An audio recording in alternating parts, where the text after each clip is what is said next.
What it is, punks, peace and grease here, and let's talk about Cyberpunk 2077. Now, I've been having a hell of a lot of fun with this game, and I'm just over 100 hours on my first playthrough on Cyberpunk. And, yeah, how would I rate this game on a scale of 1 to 5, 1 being the worst, 5 being the best, 3 being average? Yeah, this game is about a 3.5, 4 at tops. It's a wonderful game, it's a blast, but it is flawed, to say the least. Speaking of which, we have to talk about its launch state, the controversy surrounding it. Yeah, Cyberpunk launched in a not-so-great state. A lot of bugs, a lot of glitches, to be sure. My own personal hurdle on a regular PS4, the last-gen console, there wasn't even a PS4 Pro, was crashes. 2 hours on the hours, it seemed like. It would always crash on the dot. Another problem was being able to loot weapon drops from enemies. A lot of the time I can see the weapon, I can see the waypoint, but I just can't pick it up. And this was particularly frustrating when it was an epic or a legendary. You just wanted to scream. But that even happened with regular resources, just you see on the street or on a shelf. You can't pick them up. Now, I don't ever think that Cyberpunk is going to be optimized for last-gen consoles, but I do believe that CD Projekt Red can get it stable enough and operating decently on last-gen consoles. But with that being said, I know a lot of reviewers out there would say that Cyberpunk doesn't do anything groundbreaking, and I have to say those reviewers are dead wrong. And the reason I say this is because, well, quite honestly, it's the city itself, Night City. It's a character in this game. It's living, it's breathing, it's bustling. And there are times when this game the city, I should say, feels like it's just crushing down on you. It's just oppressive thing, this claustrophobic feeling. I found myself subconsciously fleeing to the Badlands to escape that feeling. Really, many developers have tried to make a living, breathing city like this, and most of those developers, if not all, have failed. CD Projekt Red has accomplished their living city in this game. That's why it is a groundbreaking element. With that being said, though, we're talking about a CD Projekt Red game, so we've got to talk about the story. We have to. And how is the story? The story in this game is pretty damn good. Sadly, it's a little short. But keep in mind, I'm the type of player that has multiple completionist playthroughs done on The Witcher 3. And not just the vanilla game, but even all of the DLC as well. So, it's short for me, but it may not be for you. Now, CD Projekt Red does try to offset the brevity of the main campaign with a lot of side quests. And really, there's no better developer in the business at side quests than CD Projekt Red.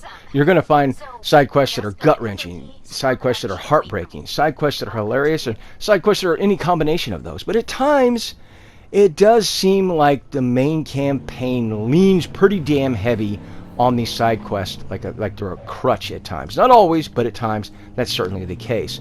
Now, there's a lot of missed opportunities in this game. In fact, one of them that really bugged me the most, without any spoilers, is you're charging up to Arasaka to get to Mikoshi, and there's a moment where Militech and Arasaka are starting to turn the tide.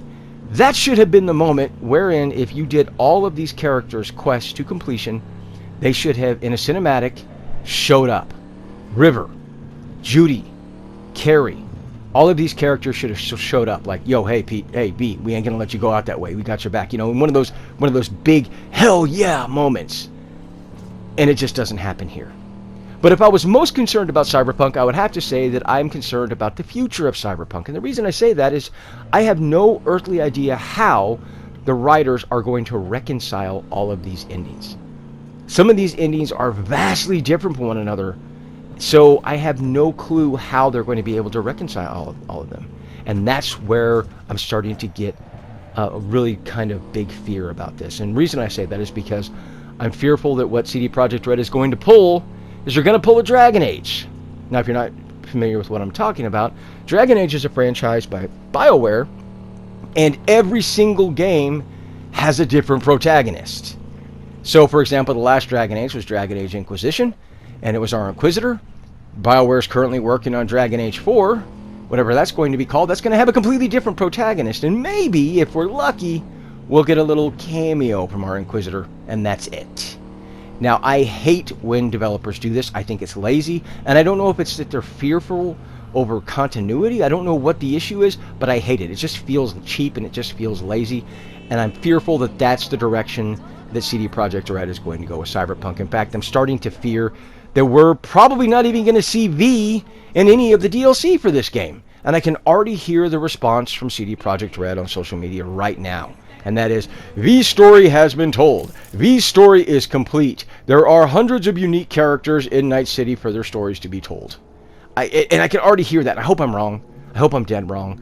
But that's what I'm really starting to suspect is going to happen. Obviously, I don't want that, but that's what I'm fearful that is going to happen. Now, with that being said, we got to talk about romance. Romance is an integral part to the story. It adds a nice little story arc to your characters as well as the main campaign. How are the romances in this game? Well, sadly, if you're running a straight male V, not really good at all. Listen, I can't blame CD Projekt Red here. I can see exactly what they were thinking, and it's logical, right? Yennefer from the Witcher franchise has a huge following, right? Tons of people are fans of hers. So it just makes sense that if they took, a Yennefer-esque type of character, gave her a different look, a different voice actress, named her Pan Am, and threw her in Cyberpunk, done, right? Problem solved. The problem, though, is that it's not solved because many players out there aren't necessarily huge fans of Yennefer as far as romance options for their Geralt playthroughs. In fact, myself, 99.9% of the time, I never choose Yennefer as a romance option for my Geralt playthroughs. It's always Triss. No ifs, ands, or buts about it. So that leaves me shit out of luck. Now, the problem is, what's the old saying? You only get one chance to make a good first impression. Well, Pan Am just doesn't do that at all. In fact, her first impression is horrible. She's acting way too tough, like cringy too tough. She's acting very aggressive. She's acting very disrespectful. It's just not a very good impression. In fact, I would have put money. I literally would have bet money that Punching Judy, was the straight male V romance option, and Pan Am was a lesbian, because really Pan Am came off so butch. Sadly, that's not the case. But I will say that even if you're running a straight male V, you owe it to yourself to play through Judy's questline, because even the friendship quest story arc is really freaking good. Now, I personally think Judy is freaking adorable. That character is cute as a button. But yeah, lesbian romance only. Yeah, sucks to be us, I know. But needless to say, we have Pan Am. And don't get me wrong, I want to be clear here. Pan Am's story arc, as far as her romance goes, even just the ending, is really freaking good. Alright, it's a really freaking good story arc. The problem is the other 3/4 of it. That's really the issue here. Now, quite honestly, if I were to sit here and I would say that I do not want a tack-on romance option in the DLC, because listen, CD Projekt Red did this in in the Glassmaker DLC for The Witcher 3, and it just felt sloppy. It just felt lazily done. There was really no connection to Shani and the rest of the world or the rest of the vanilla game, so it just didn't click with me. It didn't sit well with me at all. And I don't want them to do that to try and fix this, because I think Judy's a great character. I think she's really well voice acted. I think the character model and the animations are really great. It's just a lot of the writing for it just kind of fell flat. Is really the problem with Pan Am's whole kind of romance story arc. So, yeah. By the way, if you're running a gay male V, you get Carrie. If you're running a straight female V, you get River. Yeah, and there's no other romance options. That's it. You get one. And unfortunately, Pan Am's feels like you're almost forced. You're not, but it almost feels like you're forced for the ending. Yeah, it's just all around not great. But let's move on and talk about combat a little bit. Now, personally, the combat is fun as hell in this game. Specifically, cyberware. Now, I made the mistake of not even really getting into cyberware until about like halfway through the game. You owe it to yourself to upgrade your cyberware. Yes, it's expensive. Save your money. Don't buy weapons. Don't buy clothes. You're going to find plenty of that as you roam around the world. Spend that money on cyberware. Trust me. It is such fun. If you watch this clip right here, you'll notice that I wipe out half of these enemies without even getting out of Johnny's car. Literally, like, the cyberware is that freaking fun and that freaking good to use. Wipe out half these enemies, I don't even have to get out of the car. Come on. Like, what are you talking about?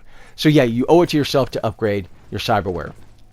Speaking of combat, we've got to talk about the weapons a little bit here. Now, a lot of the weapons are really unique. The named weapons, I should say, they have unique abilities, and some of them are really freaking strong and fun to use. But the regular weapons, when I first started playing this game, I thought there must have been hundreds of weapons. In fact, I was holding on to weapons that I didn't necessarily like, or that were whites, because I had never seen the weapon before. The problem is that perception changes once you get about 30, 40, 50 hours in. You start to realize, oh, all I'm doing is getting the same weapons over and over and over again. Now, this can be easily rectified by adding some sort of patch later down the road that adds more weapons into the game. And I think that kind of would resolve that, really, for the most part. Don't get me wrong, like I said, the combat's still fun as hell. I think we all start to get our favorite kind of firearms in this game. Melee is really, really freaking strong in this game as well. But at some point, as you're playing through it, you basically just becomes a legendary hunt. That's all it does. It just becomes this orange hunt, or this pursuit for crafting, so you can kind of upgrade your weapons that are maybe blues or purples up to a legendary. So that's really kind of what this game becomes, is just that pursuit for those precious little oranges. But with all that being said, for me personally, I had a problem with the skill tree. Specifically, some of the skills require a huge resource investment in the form of skill points to be able to even utilize them. Take, for example, crafting. Crafting literally takes 18 skill points in that skill tree to be able to craft legendaries. And that's pretty damn steep. Now, don't get me wrong. I'm not saying that we need enough skill points to rack out every damn skill to max. I'm not saying that. But some of the skills, and I guess I'm just saying this for your own benefit, some of the skills you're just going to have to sacrifice. You're not going to be able to put points into everything. That's the mistake I made. I started putting points in every single skill tree, saying, well, let me put 10. Oh, I got 10 here. Let me put another one here. So I got 10 here. No. You're going to want to focus on picking like 3 skills and forget about the others. And that's just kind of the reality of the game. I just wish some of the skills weren't so deep into the skill tree with such a massive resource requirement. But the other thing we have to talk about when we talk about crafting is upgrading. Don't make the same mistake I did. I found myself continually upgrading blue weapons or blue armor, or purple weapons or purple armor. At some point, it gets insanely expensive to keep upgrading those. To give you an example, I was sitting on something like 6,000 common resources, and I upgraded like 3 or 4 items. Again, I had upgraded them numerous times before. And by the time I was done, I ended up with like less than 2,000. So I literally blew like 5,000 common resources just upgrading a couple of pieces of equipment. Yeah, it can get insanely expensive, insanely quick. So I would recommend that if you have a blue weapon, if you have a purple weapon, maybe instead of upgrading it, maybe you should look at crafting a new one. Because if you craft it in a legendary state, it's going to have better stats. It's going to be a better overall weapon. And it's going to be a better option rather than sinking more resources into crafting, upgrading. Again, kind of just my 2 cents on the topic. Now, I personally, again, I really do like the cyberware and stealth combo. That's a very potent combination. And then, of course, I would use like silenced weapons along with that stealth as well. Melee, again, is really freaking strong. I think I have a baseball bat that's doing like over like 1,600 damage. Yeah, it's ridiculous. So melee is really strong, but there's a lot of really special good weapons out there. And keep in mind, if you get like an Overwatch, for example, you get the schematic for that, you can craft that into a legendary and make it an extremely potent, or even more potent weapon than it is. Same thing with Lizzie's gun. Same thing for Divided We Stand. Same thing for a lot of these named weapons. Keep that in mind. A lot of them you're going to be able to craft from like a blue or a purple up to legendary status, as long as you have that schematic. So bear that in mind. It's worth definitely doing. Now, with all that being said, combat, as I said, fun as hell. But one thing we do need to talk about, at least I want to talk about, is the cars in this game. Now, it is clear that CD Projekt Red has some technical advisors for the vehicles. Now, it's ironic because when I first started playing this game, I hated the vehicles. They looked like they were just bubble gummed together or patched together with duct tape, and they looked just really shoddy on the outside, and it looked like somebody had went to AutoZone and got like 88 toggle light up toggle switches to put inside the interior. It just looked cheesy. But that's what's so beautiful about it, because you start to realize as you go from the lower level cars to the mid-level cars, they get more refined. They get more aesthetically pleasing. And the ergonomics in the interior just make more sense and look more attractive. And then when you get to the higher end cars, that's when it all starts coming together. For example, as my Caliburn here, which, by the way, side note, I love the howl. This howl on this Caliburn is freaking almost haunting as it bounces off the city streets and the buildings. And I love it. It's amazing. It is. It's an amazing freaking car. Doesn't handle the best, but God, it's a blast to use. Which, by the way, there's two you can get. One you can buy, and this one you can get for free. The black one you can get for free. But anyway, even the interior on the high-end cars like this look beautiful, as you saw at the beginning of this clip with this Caliburn. It just makes sense. This is something like I would expect to see in cars from our own future to look like. But yeah, cars are freaking awesome. I love them. But the big question I think we need to ask here is, what are the future of the vehicles in Cyberpunk going to hold? Are we going to be able to paint them different colors? Maybe have some sort of wraps or graphics we can put on them, or different wheels, performance upgrade, things of this nature. And I think that's something that maybe in the future of Cyberpunk. I don't think we're going to see it in this game, but I think that's something that may be likely in a future installment of Cyberpunk, potentially. Again, I'm guessing, but I'm assuming that the CD Projekt Red is probably not going to completely redo the vehicles just for this Cyberpunk. But, oh yeah, and as you can see here, I did have this happen a couple times where my vehicle fell through the map on two different occasions. One time it fixed itself, another time I had to reload. But yeah, vehicles originally when the game launched were really uncontrollable, but then at some point they did, with several patches, actually start to improve quite a bit. But speaking of that, the racing, there's a quest line with Claire where you're doing some racing. Man, the ending for that is just not satisfactory at all. The ending is just, yeah, I don't like it. I'm not going to spoil it, but, look, all I'm going to say is, I'll say this, I like to win. That's all I'm saying, okay? I'm a long-time gearhead, right? Motorcycles, ATVs, sport bikes, cars, trucks, classics, modern, you name it. I love vehicles, and when I'm racing, I like to win. That's all that I'll say. But I don't like it, and it doesn't seem like on a lot of these things, there's, even the boxing, it doesn't seem like there's any like real connection back to the rest of the game world. And that's one of the things I loved about The Witcher 3, for example, in Blood and Wine. If you win the kind of Knights Championship, there's like recognition for that in the game for your character. But in Cyberpunk, that doesn't happen. It just kind of feels like it's no big deal. But the game plays it up like, oh, this is a big deal. There's this racing thing and this boxing thing. It's a big deal. But then it is so anticlimactic when it's over and you win. It's just kind of like, oh, yeah, didn't get anything for doing it. Whoop-de-doo. Yeah. So, yeah, I don't know. And again, I think that's a lot of the things you'll notice about this game. And that is that it seems like the typical fit and finish that we're used to with the CD Projekt Red game isn't here.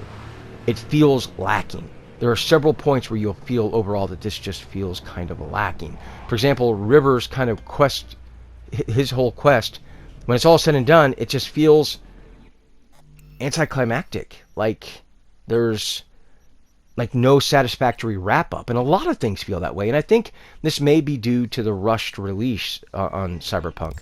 A lot of things didn't get wrapped up. A lot of the typical fit and finish we're used to from CD Projekt Red just isn't here. And I don't think that's something that can be added back into the game now, even with, a 200 gig patch. I don't think that's something that can be added back into the game. I think what we have is what we have, unfortunately. So that's one of the reasons why it does get a lower score from me, because of that general overall feeling. But yeah, I would definitely put it at that 3.5 to 4 category. Again, I'll restate it. I'm really concerned about Cyberpunk's future, and moreover, I would like to see a nice, satisfactory wrap-up on that, which we don't get on a lot of things in this game. But if nothing else, I think we have something to look forward to. I think if really CD Projekt Red is testing the waters with this game, kind of gauging player feedback on this game, I think they have enough to say, okay, we can make a second one. And that's really kind of a standard operating procedure for a lot of developers. Look at The Witcher 1.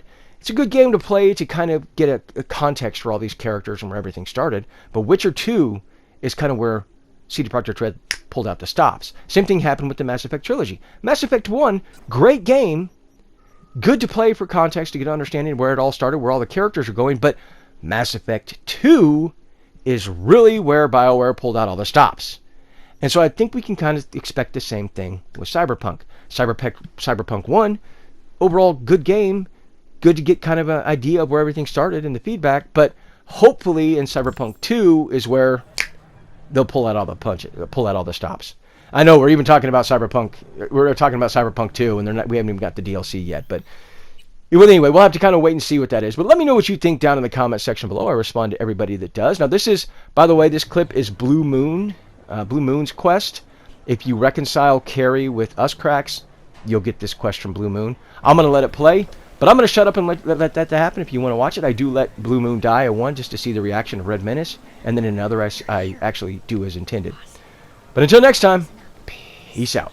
I'm gonna get up and walk a little, okay? When I call you, you'll start following me. But don't get too close, okay? We can't spook our guy. Keep your eyes peeled for anyone lurking around, watching me, spying on me from above, whatever. Anything creepy like that. Got it. Okay. Here goes. Red Menace is keeping an extra lookout on the vantage point high up. Wish me luck.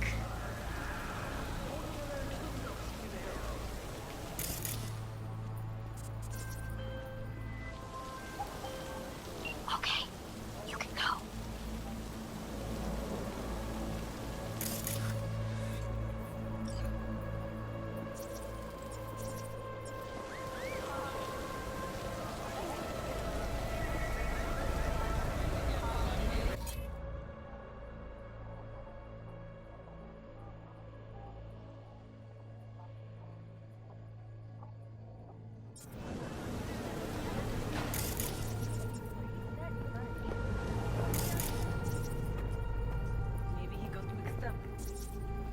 Ugh, crusty old geezers.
kid. This alley's perfect for an ambush. Keep an eye out.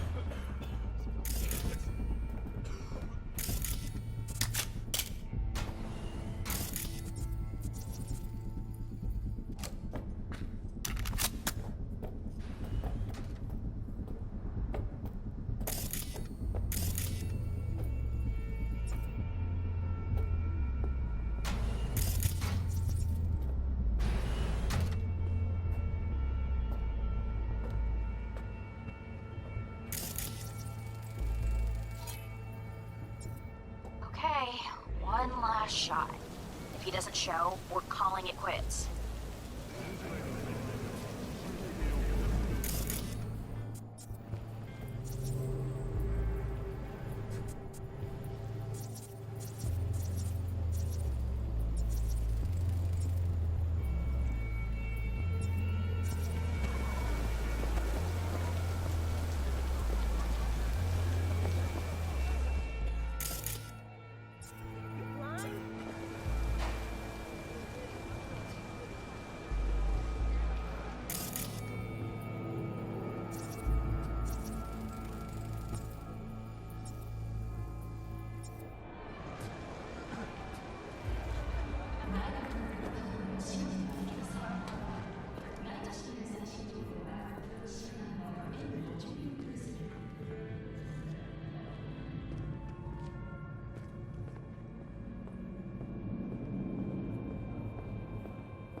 What was that? Another weirdo like him. Oh, Pearl.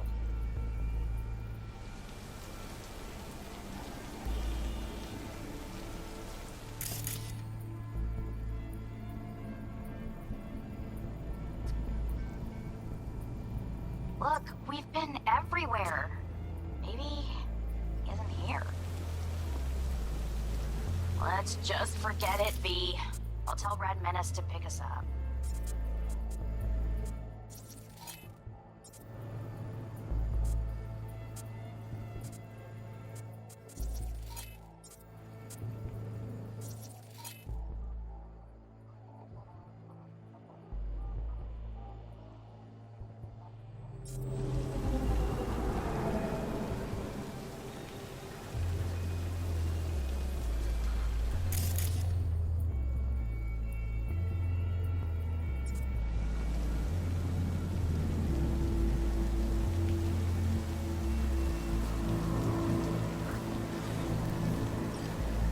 I'm a kid, huh? I gave you everything! Everything! I don't even know who you are! V! V! Help!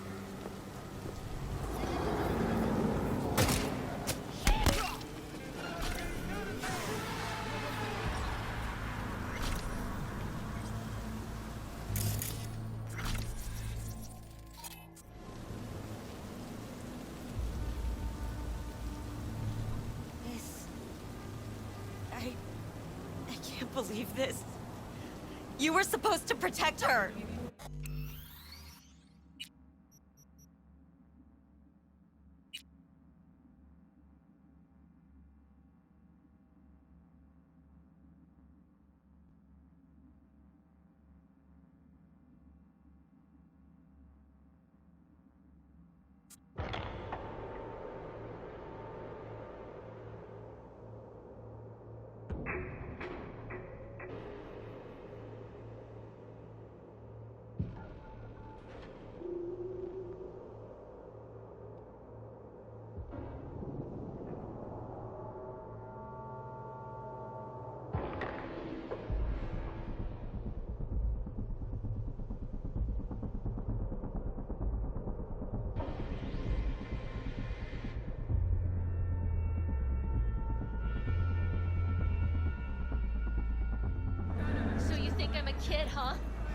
I gave you everything!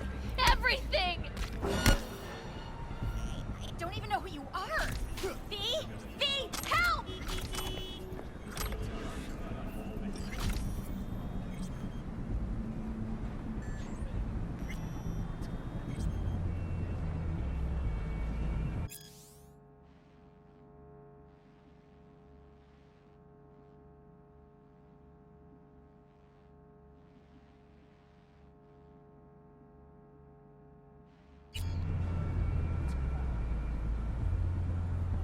Oh my god, V!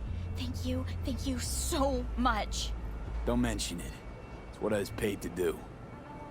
Girl like that. Who'd have thought? What do we do now? Wait till the badges get here. But what about when they let her out? Or she escapes? Then you give me another call. Okay, you're right. Thank you for everything. I'll transfer your Eddie soon. Promise. Go get a stiff drink. Cool your nerves. Take care, Blue Moon.